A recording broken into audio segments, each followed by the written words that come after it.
Hello, everyone. This is George Suttles, Executive Director of Commonfund Institute. And I'm Amanda Novello, Senior Policy and Research Analyst at Commonfund Institute. And this is Espresso Chats, a podcast by Commonfund Institute, where we deliver short, strong shots of governance and leadership insight. Last episode, we spoke with Tim Yates about the state of higher education. Please go to our website to listen to that afterward. Commonfund works with organizations across the endowment and foundation space to promote learning and best practices in investment stewardship. And today we are thrilled to be joined by Hallie, founder and CEO, and Tyeshia Smith, Chief Strategy Officer at Expect Equity. We've got our coffee, espresso, what have you. We're excited, and we know this time is going to fly. So let's just jump right in.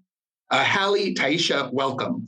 Hallie, let's start with you. Tell us about Expect Equity and the work that your organization does. Well, thank you, George. First of all, I just want to thank you and Amanda for including us in this discussion. We're honored to have been invited. Expect Equity has an innovative fund structure that enables us to incubate underrepresented public equity managers.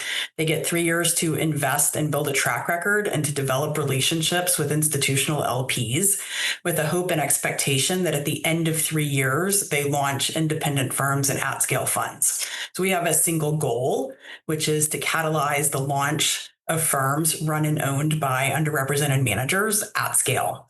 Ty joined us in early 2025 as our Chief Strategy Officer. And Ty, why don't you give a little bit of your background and why you joined us? Yeah. So thanks, Hallie. And I go by Tyeshia or Ty, especially amongst friends. So please feel free to call me Ty for this conversation. But I have a little bit of a traditional operator background, spent many years in strategy and operations across a variety of industries, from nonprofit, ed tech, big tech, financial services, and now most recently asset management. However, I think there's a common through line throughout my career, which is building infrastructure, platforms, and capacity for those doing the work. So joining Expect Equity was a great fit. It was a great fit because not only Hallie and I are very values aligned, but I really wanted to be a part of supporting the growth of such an innovative solution like Expect Equity. So it's been, I was going to say it's been chemistry ever since, but I think that's kind of strong, but it's been great work since joining the Expect Equity team. Thank you both. Hallie, want to circle back with you. Can you share how this work has changed or anything that you all are facing that's specific to this political and economic climate? So we think about our work as taking an expansive approach to talent. And I certainly think that taking an expansive approach to talent is very apolitical. We seek excellence, as do many others. And that doesn't change based on, the party that occupies the White House or Congress. So, the solution that we've come up with at Expect Equity, we think is innovative and tries to lower barriers to enable allocators to, participate in solving what's been a very intractable problem over many, many years. And specifically, those barriers that we try to lower are: you can mitigate investment risk through position size. Our incubator funds are set up to accept very small capital commitments from institutional investors. And you can mitigate business risk through high quality infrastructure build. And we've built infrastructure that we believe is common at funds many times our size. So I think for anybody who is in a role as a fiduciary of an endowed pool of capital, they should seek an expansive approach to talent in search of higher returns. And we've tried to develop something innovative to bring more talent into the fold that institutional allocators can diligence and consider. Thanks, Hallie. Related to that, I want to focus in on a key macro issue that hopefully we could bring to the ground level here for listeners. So for context, we know from the Knight Foundation and other analysis that only a little over 1% of total assets under management in the US is covered by firms owned by women and people of color. But at the same time, women and people of color on average generate investment performance found to be equivalent to other managers. We also know from Commonfund's benchmark studies that there's been some movement among institutional investors looking to benefit from inclusive investment talent. So from your experience, what is the key challenge or set of challenges for asset owners trying to move the needle? Or on the flip side, how can institutional investors look to expand their opportunity set? So Hallie, we can start with you, but would love both of your insights here. So I think the key challenge is actually that most people who work in manager selection roles, and I'll caveat and say that I'm generalizing, of course, there are many exceptions to this, but by and large, most people who work in manager selection roles are not incented to truly take an expansive approach to talent. I think too many people in this industry endeavor to maximize career risk adjusted returns as opposed to investment risk adjusted returns. And allocators and people in manager selection roles are human, as we all are, and we can't expect them to be superhuman, and we can't expect them to act in opposition to their own interests. So we see the core problem as the issue of who sets those incentives that lead to a behavior that drives them to over-index to or be more likely to select those who seem to represent kind of templates of prior success, those who are selected by other well-regarded allocators, those who are access constrained. So these are a number of kind of criteria that some people assume are correlated with investment returns, and perhaps at times they are correlated with investment returns, but certainly those practices exclude a lot of talent from the pipeline and materially, in my opinion, impact how capital allocation occurs on a meta level, on a broad level. So I think fundamentally this is a governance issue and a governance question, and the people in trustee roles and investment committee roles need to actively reset the incentives on how people on their internal investment teams or at their OCIO firms are compensated. And right now, I don't believe that those incentives in most cases encourage an expansive approach to talent, but to the contrary, actually create unnecessary career risk for people who choose managers who are not sort of broadly selected by their peer group. It's really interesting that all key players in this space pride themselves on looking for the next best solution, being innovative, trying to turn every rock to make the right investment. But the how behind capital allocation has sort of lagged behind that. And it is not necessarily as highlighted or as talked about. And there are organizations that are moving into this space, regardless of asset class, kind of filling that need for more, creating a more robust pipeline. But the mindset shift that is required of allocators has lagged behind that. And I think that can be said in any asset class. And I think what we are seeing is this is a great opportunity for the next generation of allocators that are being a bit more forward thinking around what inclusion means when choosing manager talent. So I do think that there will be shifts in sort of generations to come. It's just that there needs to be some urgency around it. But I think what Hallie has described in terms of the challenge and incentives are agnostic of asset class. And there needs to be some sort of mindset shifts that I know will sort of happen as this next generation of allocators come into harnessing their power and sort of the next stage of what asset management could look like. I think the final thing I would add is that there are some organizations that have very successfully reset those incentives and are committed to taking an expansive approach to talent. And for some, I think that's led to, a pickup in clients for those in the for-profit world. And there's certainly a small but increasingly influential and growing subset of foundations and nonprofits who are also, very much do have a governance structure that recognizes this systemic challenge and has created a set of incentives for their investment teams that lead to an expansive approach to talent. And I think those people have a very different manager roster than those who don't.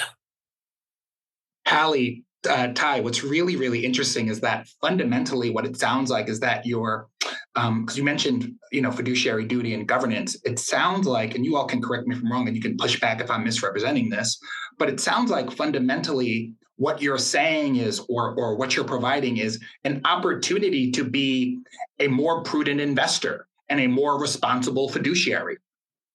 We can play around with nomenclature, but that's really the opportunity that you're providing, is to say, hey, if we're looking for talent, and we're across asset classes, and we're looking for opportunities to, to be responsible and prudent, asset owners and investors, this is the work that we have to engage in. Does that resonate? Am I just oversimplifying it, or is that fundamentally sort of what we're actually talking about? It 100% resonates. It 100% resonates. But I think that, Corey, I participated in the CFA program, and I very specifically remember, I was issued mine in 2001. And at that time, we learned the prudent man rule. And then that has since been converted to the prudent investor rule.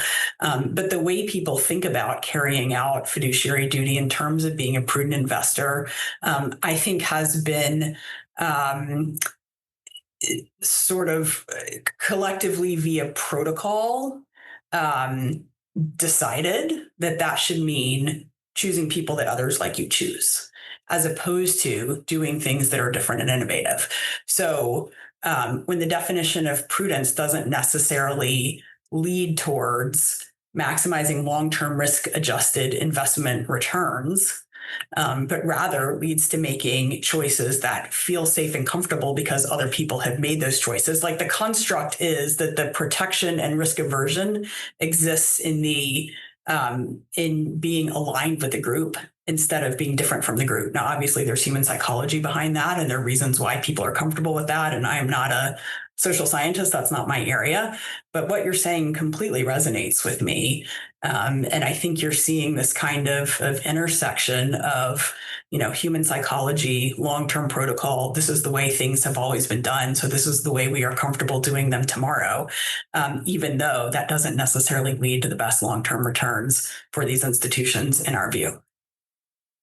And George, how you described it is sort of the core attributes that we're currently seeing, right? Because they are currently a small group of unwavering firms and organizations, regardless of climate, that are saying we are committed to inclusion because we are being prudent. We are focusing on talent.